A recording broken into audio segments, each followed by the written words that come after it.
ఈరోజు కేంద్ర ప్రభుత్వం ప్రవేశపెట్టినటువంటి బడ్జెట్ ఒక వెరీ వెల్ బ్యాలెన్స్డ్, అదే మరిగా ఇది ఒక ఫార్వర్డ్ లుకింగ్ బడ్జెట్. ఇది ఏదైతే భారత ప్రజలందరూ కూడా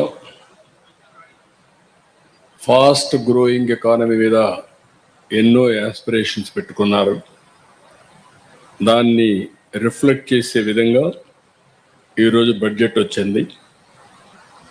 ఇటీవల ఒక historic FTA with European union మనం చేసుకున్నాం. దాన్ని కూడా ఇప్పుడు మన బడ్జెట్ చూస్తే అది కూడా అచీవ్ చేసే పరిస్థితిలో, అదే మరిగా భవిష్యత్తులో సెల్ఫ్ రిలయన్స్ అండ్ మ్యానుఫ్యాక్చరింగ్లో కన్సాలిడేషన్ జరిగే దిశగా ఈ బడ్జెట్ ప్రవేశపెట్టడం జరిగింది. అదే మరిగా ఇది ఈజ్ ఆఫ్ డూయింగ్ బిజినెస్ని స్ట్రెంగ్తన్ చేస్తుంది. MSMEలు ప్రమోట్ చేయడంలో, స్ట్రెంగ్తన్ చేయడంలో ప్రముఖ పాత్ర వహించే పరిస్థితి వస్తుంది. ప్రత్యేకంగా మీరు ఒకసారి చూస్తే ఉమెన్, ఫార్మర్ అండ్ యూత్, ఈ ముగ్గురికి కూడా టాప్ ప్రియారిటీ ఇవ్వడం, అదే మరి వారి యొక్క ఎంపవర్మెంట్ కోసం దోహదం చేసి పెట్టారు.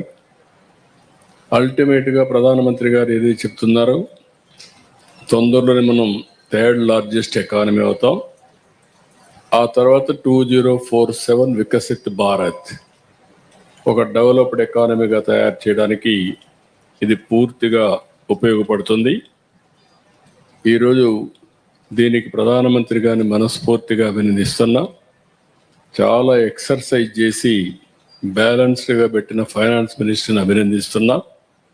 ఈ రెండు కూడా దేశానికి ఒక డైరెక్షన్, అదే మరి ఒక వెలాసిటీ ఇచ్చే విధంగా దిశ అండ్ గతి to end over of our great నేషన్కి ఇది ఉపయోగపడే విధంగా రెండు తీసుకొచ్చారు. దీన్ని మనస్ఫూర్తిగా అభినందిస్తున్నాను. ఈరోజు మనందరం గుర్తుపెట్టుకోవాల్సింది, భారతదేశం యొక్క ఆర్థిక వ్యవస్థ one of the fast growing economy. ఇటీవల నేను దావోస్లో చూశాను, technology we are number 1, artificial intelligence. రాబోయే రోజుల్లో AI ద్వారా అభివృద్ధి ఇంకా వెలాసిటీ పెంచడం కానీ నెక్స్ట్ లెవెల్ ఆఫ్ రిఫార్మ్స్కి వెళ్ళే అవకాశం వస్తుంది. రెండోది ఎనర్జీ ఈజ్ ఎ గేమ్ చేంజర్గా భారతదేశానికి తయారైంది. Renewable energy, one grid nation, and also మనం తీసుకున్న రిఫార్మ్స్ అన్ని మంచి ఫలితాలు వస్తున్నాయి. ఈ రెంటికి మళ్ళా ఒక పక్కన మనం ఆలోచిస్తే మనకుండే అడ్వాంటేజెస్ అన్ని డెమోగ్రఫిక్ డివిడెంట్. ఏజింగ్ ప్రాబ్లం ప్రపంచం అంతా సతమతం అవుతూ ఉంటే భారతదేశం ఒక అడ్వాంటేజ్ కిందగా డెమోగ్రఫిక్ డివిడెంట్ వచ్చే పరిస్థితి వచ్చింది.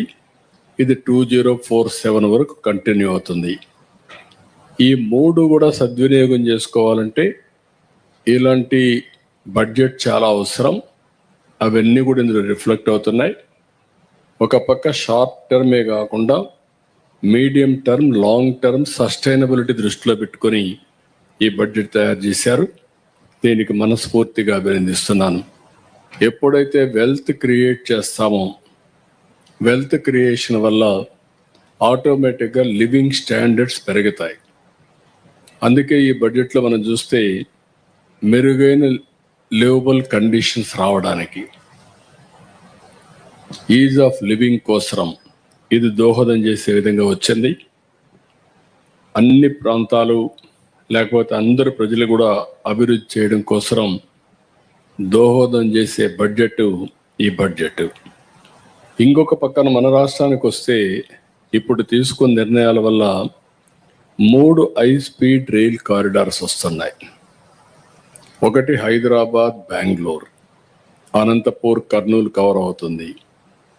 ఒక పక్కన హైదరాబాద్, చెన్నై, హైదరాబాద్ చెన్నై వచ్చినప్పుడు అమరావతి తిరుపతి చెన్నైకి వెళ్తుంది. ఈ రెండు వచ్చినప్పుడు ఒక పక్క